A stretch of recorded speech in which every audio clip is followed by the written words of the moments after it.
Hi there.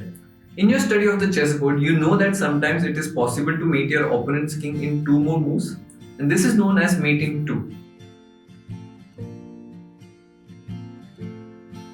Let's practice this concept with some interesting puzzles, shall we?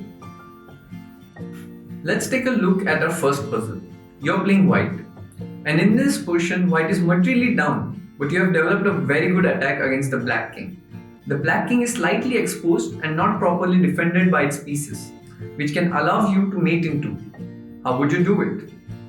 It's simple. It requires a sacrifice of your queen by moving her to f6, checking the king. This will force the black pawn to take the queen to defend the check, and now you can move your rook to f7, and that's a checkmate.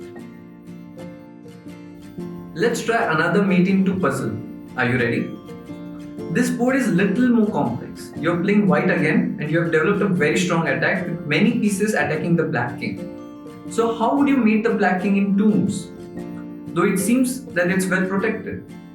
This too will require a queen sacrifice, as you move your queen to h8 to check the black king.